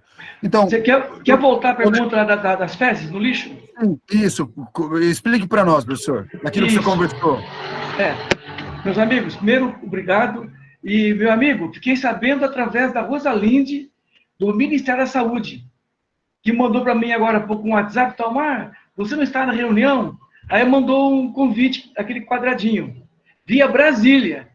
Ministério da Saúde me veio o convite. Eu não sabia que tinha essa mesa maravilhosa aqui. Me perdoe, viu? Está chegando essa hora, nessa reunião tão gostosa. Mas, meu amigo e participantes, com respeito à questão que a menina levantou, jogar as fezes no lixo, é algo sério. Lógico, não tenho dúvida nenhuma. Qual que seria a segunda opção? Jogar no vaso sanitário e dar descarga? Qual que seria a outra opção ainda? Lavar o quintal com as fezes e ela vai para a rede pluvial? E a gente, trabalho feito por nós, experiência nossa de campo, temos observado que Os apartamentos, as fezes de animais vai para o vaso sanitário. 90%. Muito pouco vai para o lixo. Das residências, parte por lixo dos animais pequenos. Quando animal de médio e grande porte, essas fezes são jogadas pelo ralo na rede pluvial. Então, rede pluvial, pessoal, rua, primeiro riacho que tem aqui, riacho maior, e, em geral, acaba terminando em manancial que capta água para consumo humano. Ponto. Esse é o primeiro problema. Rede de esgoto, vaso sanitário, dá descarga e joga fora. Quantos por cento das cidades que tratam as redes de esgoto para depois lançar esse esgoto nos rios, nos mananciais? Não chega a 40% no Brasil. Tá? Sabendo disso, conhecendo isso aí, de cadeira, temos visto surtos homéricos, como lá do Santa Maria agora, que terminou, está em curso ainda, porque está aparecendo caso ainda, mais de 1.200 pessoas envolvidas, 180 gestantes com infecção congênita, entre 27 a 31, entre aborto e natimortos. Entendeu? Tudo por água contaminada. Então, eu acho que muito mais sério do que umas fezes que vai para o lixo. Tá? E que a chance de contaminar qualquer manipulador vai ser menor do que jogar na água, que também acho que é pior, ou na rede pluvial, e que invariavelmente vai terminar no manancial. E esses mananciais é que servirão de captação de água. Se não na minha cidade, na cidade vizinha, ou na outra cidade, ou lá embaixo. Você pega aqui o nosso rio Tibagi, corta o estado inteirinho, ele abastece 3, 4 cidades. Pode ser que eu jogue o meu esgoto, que a minha cidade não vai captar essa água, mas a cidade adjusante, da área baixa lá, do riacho, vai captar a água. O que aconteceu em Santa Maria? Uma contaminação com oocisto, sabe lá de quantos gatos, de quantos bairros que jogam água na rede pluvial, que lavam seus quintais, essa água é todinha acumulada, vai na vazante para a rede pluvial, vai no rio e foi nos lagos. Santa Maria são 3 grandes lagos, 2 usam captação para a cidade. Então, pessoal, eu acho que precisamos trabalhar com saneamento ambiental no nosso país. E outra coisa séria. Quando se trata o esgoto, você tem o tipo de usina que faz o tratamento de esgoto, tem o tipo 1, tipo 2 e tipo 3. Tá? A maioria é tipo 1. Tá? Tipo 1 só tira matéria orgânica, mas não provoca descontaminação de agentes patógenos maiores. Aonde que vai acontecer a descontaminação? No terceiro momento, quando coloca o cloro. Tá? Cloro só elimina vírus e bactéria. Não elimina parasitas. Tá? Toxoplasma, que são oocisto, muito menos ainda. Tá? E muitas dessas empresas, para baixar custo, implantam o nível 1 apenas. Você entendeu? Então, a coisa é muito mais complexa, é muito mais séria do que isso aí. Olha, eu ainda fico, se pegar um cocôzinho do cachorrinho, colocar num saquinho, jogar no lixo, como faz com a fralda de criança, que enrola a fraldinha e joga no lixo, vai lá para coleta, ainda é menor. Entendeu? O risco. Porque no Brasil, apesar de tudo, muitas cidades ainda têm o seu aterro sanitário. De boa qualidade ou má qualidade, mas eles estão enterrando o lixo. Os que têm, permite ainda a manipulação de terceiro para usar o que tem no lixo, ainda é muito pouco ainda. Entendeu? E desculpa conversar muito, viu, Biondo? Fechar muito a conversa. Não, é exatamente isso mesmo que eu pensei, mestre, mas os senhores têm mais experiência e têm mais tempo, e é um trabalho, eu lembro da sua apresentação, um trabalho que vocês fizeram mesmo. É. Exatamente isso.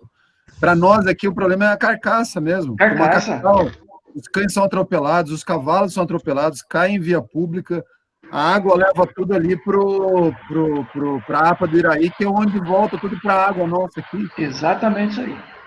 E foi exatamente o que o senhor colocou. A nossa Sanepar aqui, que é a nossa empresa, né, estadual de água, né? ela disse que bactéria tudo bem, né? Que esse risco de aumento de matéria orgânica na água elas resolvem, né?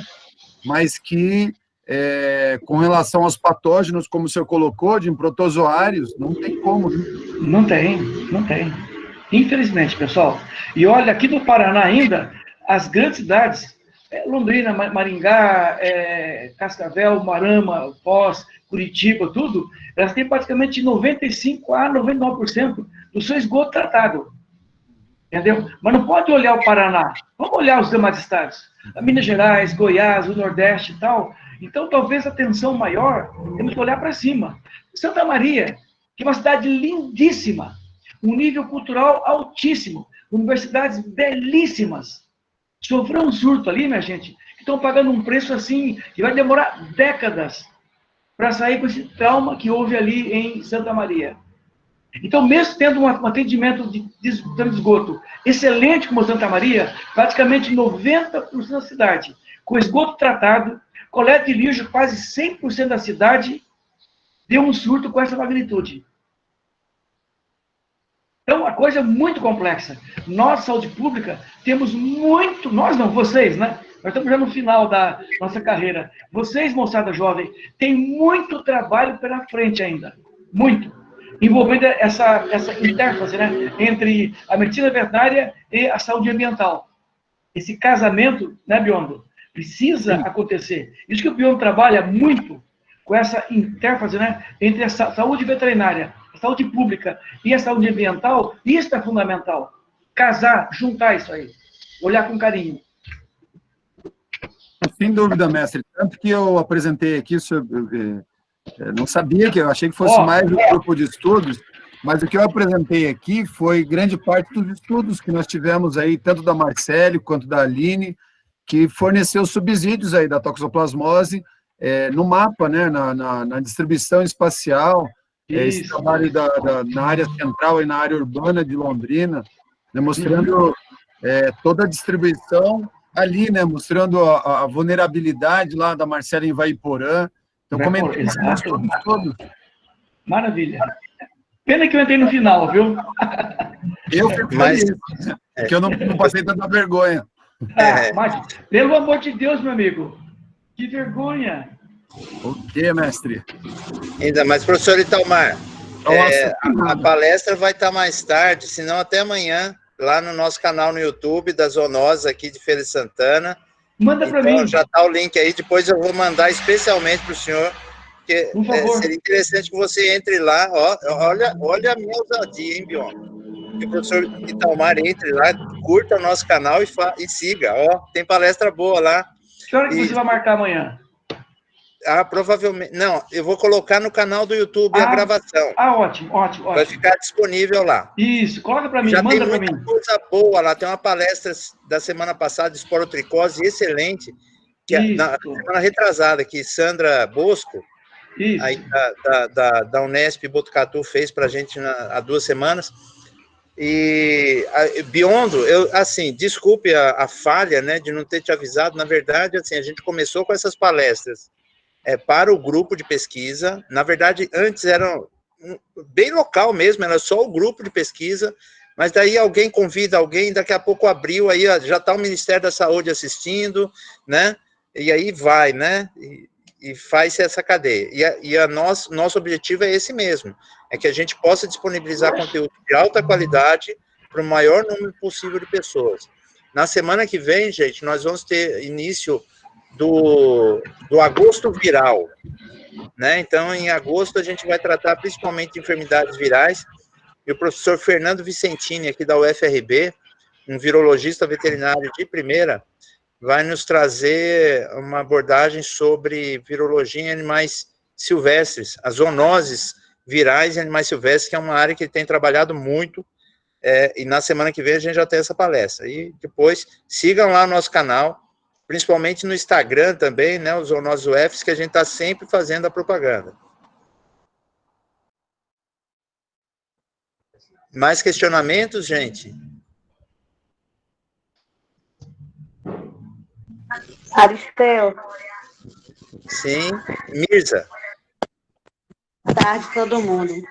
Eu estou no celular e aí estava trabalhando até na estante, e aí quando eu estou no celular e o telefone toca, aí eu às vezes saio, infelizmente, né? Coisas do ofício, né? Mas assim, queria dar parabéns para a Biondo, dizer assim que a gente sente assim, estou com alguns alunos meus aí na sala, né? Então assim, sempre cito o seu nome como referência de tudo que eu acredito de saúde única, né? Gostaria muito que Feira de Santana tivesse essa visão, né, de saúde única e que a gente pudesse tratar as zoonoses com uma forma mais focada nessa parte científica, da gente ter esses dados, né, da gente poder padronizar, mas devagarzinho a gente vai conseguir. Falar para a Tatiane que Feira de Santana é um dos municípios que a gente tem uma coisa interessante, que é a coleta de cadáver, né, a gente tem um sistema onde a gente coleta os animais nos domicílios e nas vias públicas e nas clínicas veterinárias. Então, aqui em Feira a gente não tem, né, houve uma diminuição muito grande desses cadáveres nas vias públicas, então a gente não tem praticamente mais problema com esse tipo de situação. Então, a pessoa pode ligar para 156, um sistema que nós temos aqui, e algumas cidades também tem, liga, a gente faz essa remoção, então, isso é bem interessante. Esses cadáveres também é utilizado no Centro de Zoonose para pesquisa do vírus rábico, a gente utiliza para a gente saber como é que está a circulação no vírus rábico na cidade, e isso é uma coisa que a gente não vê em muitas cidades, e deveriam, né, a gente vê que Salvador não tem um sistema desse de remoção de cadáveres, que é importante, né? A gente tem que pensar realmente como saúde única, né? O ambiente, né? Nós temos que pensar nessa questão também. Então, Feira de Santana, pelo menos com relação a essa questão, nós já tentamos solucionar. E gostaria muito, assim, de ter, né, alguns dados, né, de toxoplasmose. Toxocara a gente está começando a fazer nas praças, né? Então a gente já tem realmente um pouco de noção do que está acontecendo no município em função do meu trabalho de pesquisa. Mas gostaríamos muito de ter, né, um mapa de Kerner, de todas as zoonoses que a gente pudesse trabalhar, escolher nessas zoonoses para trabalhar. Era interessante que os gestores tivessem essa visão, né, para que a gente pudesse trabalhar de uma forma mais focada naquilo que realmente acontece em cada município, né? E não ser uma coisa vinda do Ministério já pronta para a gente. Então, assim, gostaria de agradecer, né? Mais uma vez você está nos prestigiando aqui, o grupo de pesquisa dos zoonoses de Feira de Santana da UFES, né? E agradecer, assim, a participação de todos também, porque, de qualquer maneira, a gente trabalha no coletivo, né? E o professor Edclei também está aí, assim, gostaria de desejar a todos, assim, uma boa tarde e agradecer a vocês essa participação no grupo de pesquisa nosso.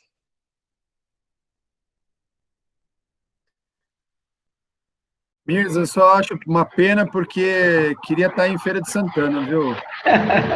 Já pensou para comer uma maniçoba? Nossa Senhora. Até esses dias a Luísa estava comentando da maniçoba ali do mercado municipal, sabe? Já pensou? Tá tudo fechado, né, Mirza? Tá difícil. Tudo fechado. Maniçoba agora só no Disque Maniçoba, viu, Bionda? No delivery. Tá tendo maniçoba no delivery. Vamos mandar para você. O que eu vejo, Mirza, eu acho que é e estando aí, agora há pouco estava o professor Elia, está conosco aqui o professor Italmar, eu acho que tudo é uma questão de receber o bastão e a gente ir em frente, né? O Aristeu também está aí com vocês. Eu acho que o que a gente tem que fazer é experimentando, tentando, né?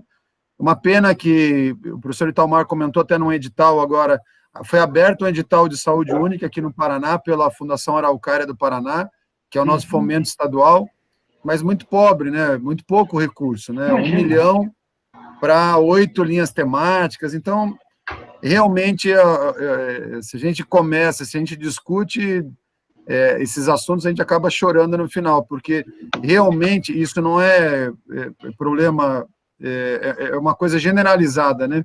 Nós acreditamos pouco na ciência, pouco nas evidências e nas pesquisas de demanda social. E isso é complicado, porque nós submetemos aí 4, 5 propostas e nenhuma foi acatada nem pela CAPES, CNPq. Então, nós acabamos fazendo tudo com parceria, ou parceria entre as instituições, ou de ensino e pesquisa, ou com os municípios, ou com o Estado. E isso não é pesquisa, né? Seria interessante aí, por exemplo, para a Feira de Santana, para a feira que a Universidade Estadual de Feira de Santana tivesse uma relação boa com o Estado, com o município, e que tudo isso fosse mapeado de forma continuada, né? Que a gente não tivesse... O professor Italmar colocou aqui os diferentes trabalhos, isso deveria ser replicado, se não em todos os municípios, nos principais municípios, né? Feira de Santana é a maior cidade do interior da Bahia. Não é possível que a gente fique ainda navegando às cegas, né? Com tanta zoonose, com tanto problema, e a gente não consiga... A propósito disso, deixa eu fazer um comentário, porque os envolvidos aqui vão receber um convite com relação a isso. O CNPq acabou de abrir o edital do PELD, de Programas Ecológicos de Longa Duração, e um sonho nosso é emplacar um projeto de longa duração que olhe para isso, né? Que olhe para essas questões, e a gente formar uma grande rede brasileira, né? Para examinar questões ecológicas relacionadas a essas enfermidades emergentes, reemergentes, negligenciadas nos ambientes urbanos, né? Porque a gente tem, obviamente, os vários trabalhos nos biomas naturais, mas o ambiente urbano, nesse contexto, ele é extremamente importante. Ele merece, ele precisa ser investigado de forma consistente, sistemática, para que a gente tenha informações de longo prazo e possa implementar realmente ações de controle, prevenção, etc., né, e sistemas de vigilância integrados, né? Eu acho que essa é uma oportunidade, a gente tem aí um mês para escrever um projeto e 30 anos para executar. Então, podemos pensar nisso, hein, Biondo? Vamos falar sobre isso a partir da semana que vem. Embora não tenha sido o tema de hoje, da nossa conversa, nós usamos aqui, o professor Italmar, o professor Hélio Langoni, nós usamos saúde única não como forma teórica de abordagem, mas como forma prática de resolver e responder problemas.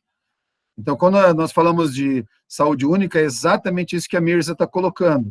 Eu não tenho como responder o problema se eu não fizer monitoramento em termos de pesquisa, em termos de solução de problemas, tanto na questão das zoonoses, tanto nas pessoas, quanto nos animais, quanto no meio ambiente. Então, não tem como a gente não monitorar essas três saúdes para que a gente consiga realmente sanar o problema. A busca não é só de publicação, de pesquisa por si só, mas de ter soluções abrangentes, né, holísticas, de modo que para moradores de rua, para acumuladores de animais, sistema carcerário, que nós tenhamos respostas que sejam sólidas, né, como o professor Italmar colocou. Não adianta eu falar de toxoplasmose, de sorologia das pessoas e não entrar também no meio ambiente, não entrar na água de bebida, não entrar nos mananciais. Então, esse tipo de monitoramento que não é caro, é trabalhoso, e talvez por isso as pessoas não queiram, mas é algo que consolida, né? O decorrer dos anos vai nos mostrar que nós conseguimos promover saúde na medida em que nós conseguimos enxergar o problema. Eu queria aproveitar até a presença da professora Amanda, que está aqui, e o professor Italmar comentou essa questão da contaminação das águas fluviais, né? Então, a professora Amanda é uma estudiosa da questão da resistência antimicrobiana, e esse é um outro problema seríssimo. Então, a gente tem trabalhos nas imediações da cidade de São Paulo, demonstrando que quanto mais próximo dos grandes centros, a concentração de bactérias resistentes a múltiplos antibióticos é maior nessas coleções de água, né? E isso tem a ver com, inclusive, com a deposição de fezes de forma inadequada, porque o resíduo de antibiótico pode estar lá, ou com os próprios antibióticos que são jogados fora, né? E que vão estar fazendo seleção no ambiente. Então, olha o tamanho do problema, né? Quando a gente pensa em saneamento.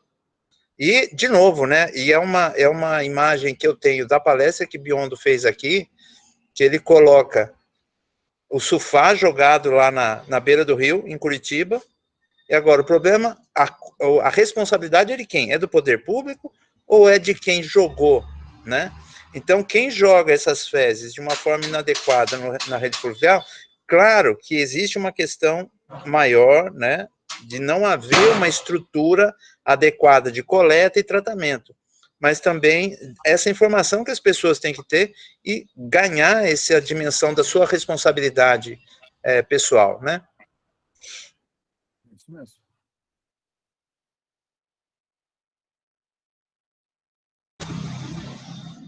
Alguém mais? Acho que o professor Hélio acabou saindo já. O Edclei fez um comentário aqui muito interessante. Professor Italmar, Edclei é nosso colega, que você conhece ele, Italmar? O Edclei é do Pará? Isso, ele mesmo. É de Belém do Pará. Lógico. Isso, exatamente. Lógico. Ele fez um comentário aqui que o aterro sanitário da Grande Belém fica muito próximo dos mananciais que abastecem a região metropolitana. Então, é um ciclo vicioso, né? Você planta o seu próprio problema, né? Exatamente isso aí. Entendeu? É complicado. Eu estou ouvindo vocês falarem como um todo aqui, pessoal, e acho que o Biondo sabe mais do que ninguém isso aí. O grande segredo do nosso trabalho é você fazer parceria. E a gente olha assim o serviço público, municipal, estadual e até o federal, a gente imagina que eles têm resposta. Eles não têm resposta. O que eles têm, sim, é uma grande quantidade de perguntas em todos os segmentos. Porque para eles chegam lá os programas, chegam as ações prontas. Entendeu? Tudo já formulada de programas que vêm ou federal ou estadual, e alguns municipais. Mas eles têm muita dúvida, ora em execução, ora na obtenção de resultados, entendeu? E coisa que acontece no município, eles não têm ideia de como resolver. Quando nós, academia, nos aproximamos desse serviço e passamos a conversar com eles, em todos os segmentos, viu? Desde o ambiental, a zoonose, saúde humana, tal, até a saúde mental, não tem ideia de quanto a gente pode ser uma ponte importante para eles. Você entendeu? Então, talvez o primeiro passo nosso é ir até as academias, para quem é do serviço aqui da municipal, sendo zoonose e tal, e fazer parceria, juntar e pedir, eu preciso de resposta às minhas inúmeras dúvidas, das N zoonoses que existem. Eu não tenho ideia, minha gente, de como preciso de resposta. Hoje, para nós, município, é nosso parceiro. Aqui na Grande Londrina, envolve 10, 12, 15 municípios. O que você falar ou propor de ideias e projetos, eles acolhem. Às vezes não tem um recurso que a gente quer, não tem. Mas abertura, disposição e oferecer a sua estrutura para que a gente possa trabalhar, eles estão, assim, carentes de respostas aos seus inúmeros problemas. É papel nosso ir até eles e oferecer. Não é, Biondo? Você que trabalhou na área de saúde, né? Na área municipal. Você foi diretor muitos anos lá em Curitiba. Você viu isso aí? Não tem dúvida.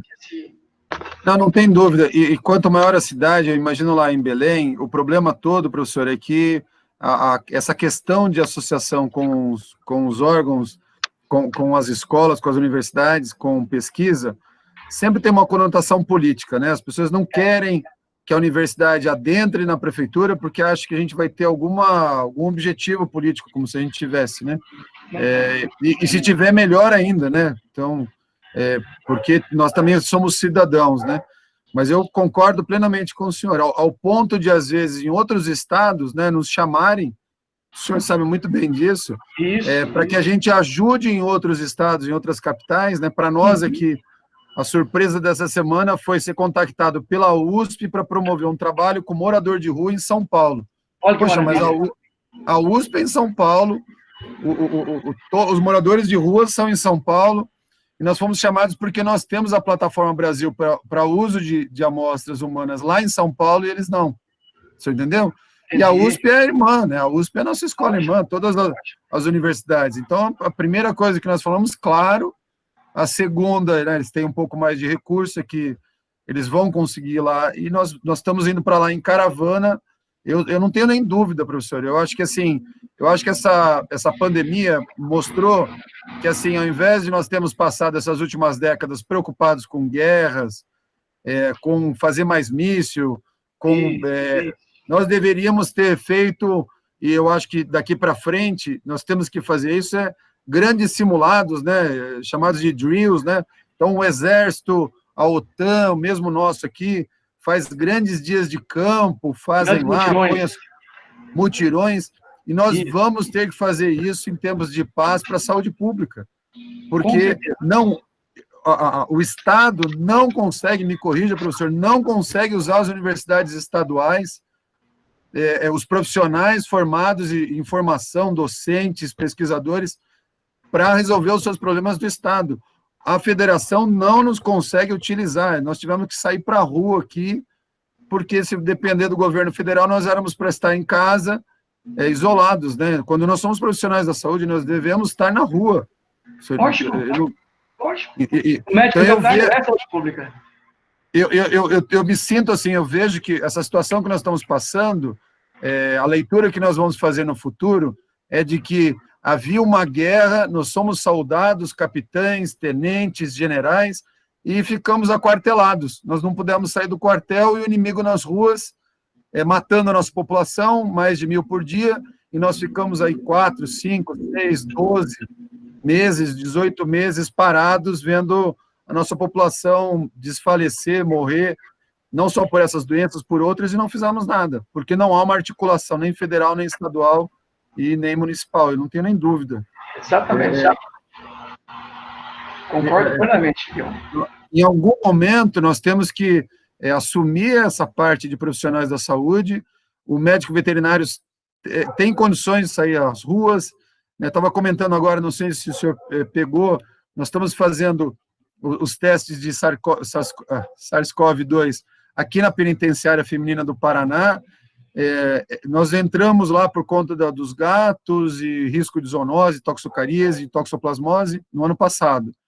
E agora começou a pipocar a Covid, e nós falamos, nós temos uma parte aqui da universidade que faz os testes, vamos lá. E nós que estamos fazendo. Cadê os enfermeiros? Cadê os médicos? Né? Eles estão ocupados na linha de frente do Hospital de Clínicas com a Covid de internação. E agora nós estamos servindo de elo. E qual, né, as pessoas perguntariam, poxa, mas você é médico veterinário, o que você está fazendo dentro de uma penitenciária? Sei lá. Né, acho que nós estamos fazendo exatamente o que o senhor colocou. Houve essa demanda da penitenciária, eles falaram, Biondo, a gente está com problema, mas não é, nesse momento, o que você está esperando. O que nós queremos é teste rápido, porque as presas estão entrando e a gente não sabe quem é positivo. Exatamente. Eu acho que não, a gente não pode se furtar, né, professor? Eu acho que... De forma nenhuma. Nunca, aqui para nós, nunca que bateram na nossa porta que nós não atendemos. Pelo contrário, é isso que o senhor colocou. Muitas vezes não tem um recurso, a gente corre ali o cestinho, pede, faz um puxadinho, mas a gente tem que trabalhar mesmo, tem que responder as perguntas, isso que o senhor colocou, acho que é fundamental. Nós somos um país rico, mas nós temos uma visão de país pobre de ideias, pobre de mentalidade. Exatamente. Eu não quero que as pessoas achem que a pesquisa básica é fundamental, mas é preciso responder as perguntas da demanda social. As pessoas querem saber por que cão de rua, por que as fezes na rua, por que a moradora de rua, por que acumulador. Nós temos que responder, nós não podemos só ficar parados querendo fazer pesquisa de publicação internacional. Cadê a nossa sociedade? O recurso que está sendo pago dos municípios e estado, eu não tenho nem dúvida. Nós precisamos de mais editais para os problemas nossos, do Brasil, e não ficar seguindo publicação internacional de alto impacto com temas, desculpe, não relevantes para nosso dia a dia, quer seja aqui do sul do Brasil, sul e sudeste, como para o nordeste, né? Como para o Edclay comentando, como lá para Belém, do Pará, como lá para Manaus, né, professor? Exatíssimo, perfeito, Biondo. Perfeito, colocação. Gente, já estamos chegando quase às 5 horas. A discussão foi muito boa, excelente, mas aqui em Feira de Santana nós já temos que nos organizar para outras demandas, né, professora Amanda? A professora Amanda sabe do que eu estou falando, porque daqui a pouco eu vou ter que me conectar de novo ao Paraná, né, mas para um outro evento lá de Guarapuava. Aliás, um evento muito bom, né, professora Amanda? Já recomendamos a todos, faça a sua... A Amanda estava quietinha, pode fazer uma propaganda, não tem problema não, mano. Obrigada, Aristeu. Hoje é o encerramento, foi um evento que a pandemia proporcionou para nós, infelizmente online, concordo com o professor Biondo que é muito mais interessante quando a gente pode ir até os lugares, mas a pandemia fez isso. E aí eu quero agradecer, porque tem algumas pessoas na sala que estão inscritas, e era uma coisa, como disse o Aristeu, despretensiosa, mas para os alunos da Unicentro, e de repente a gente tem 442 inscritos do Brasil inteiro, então isso para a gente foi muito legal, e são palestras de assuntos diversificados, e hoje é o nosso grande encerramento, e a gente vai ter o Aristeu dando essa oportunidade para o pessoal de ouvir ele falar. Muito bem. Gente, eu gostaria de agradecer a todos. Foi uma satisfação muito grande receber o professor Alexander aqui. Ele é um amigo de longa data, tem contribuído muito com a gente aqui. Eu sei que é só porque ele gosta muito de queijo de coalho, de maniçoba, mas, né, tudo tem seu preço. Foi uma satisfação muito grande contar com nossos grandes amigos e colegas da Universidade Estadual de Londrina, pessoal do Piauí que prestigiou, pessoal de Fortaleza, pessoal do interior do Paraná que está aqui, do interior de São Paulo, do interior da Bahia. Então, assim, para nós é uma satisfação muito grande receber todos vocês. Lembrar que essa palestra vai estar, durante o final de semana, ela vai ser disponibilizada no nosso canal. Então, quem ainda não passou lá, dá uma passadinha, curte o nosso canal, clica no sininho, né, Amanda, para seguir e para estar sempre informado. E lá no Instagram vocês sempre vão estar sendo informados dos nossos eventos. Tá certo, gente? Eu gostaria de agradecer muitíssimo a todos os presentes e convidar todos para que na sexta-feira que vem, às 15 horas, estejam aqui para assistir uma palestra sobre doenças zoonóticas virais em animais silvestres, com o professor Fernando Vicentini, da UFRB. Tá certo, gente? Biondo, muito obrigado. Se quiser fazer uma saudação final, estamos à disposição. Não só isso que a Amanda comentou, que assim que acabar a pandemia, não aceito mais essa história de curso, viu, Amanda? E Aristeu e professor Tomás, a gente não aceita mais essa história de curso remoto, não. Tem que estar presencial, principalmente se for Nordeste. Concordo plenamente. Tem Norte e Nordeste. Porque acho que a gente vai ter que tomar um vinho lá da região do Nordeste, chique, comendo um queijinho coalho, ó, vai ficar show de bola. Ou a cachaça com o que foi aquela vez, Biondo? Nossa Senhora, um caldo de moqueca. O que vocês fizeram aquele dia? Meu Deus do céu. Acho que eu vou embora aqui, viu? Tá me dando fome. Meu Deus. Não, professor, eu não bebi, não. Eu fui caminho. Esse pessoal falou, você bebe? Eu falei, olha, eu só dou uma olhadinha na boca, mas isso aí eu não consigo, não. Esse papo aí eu não acompanho na lagoa, não. É isso, gente. O Brasil é muito grande, né? Muito especial. Gente, um grande abraço para vocês, um bom final de semana. Obrigado, pessoal. Bom final de semana. Aristeu. Obrigado. Biondo, parabéns. Obrigado, meu mestre. Aristeu, ó, firme. Obrigado, professor. Um abraço. Tô vendo aqui a Luciana Chiu. Oi, Luciana Chiu. Tchau, pessoal. Fiquem com Deus. Tchau, tchau.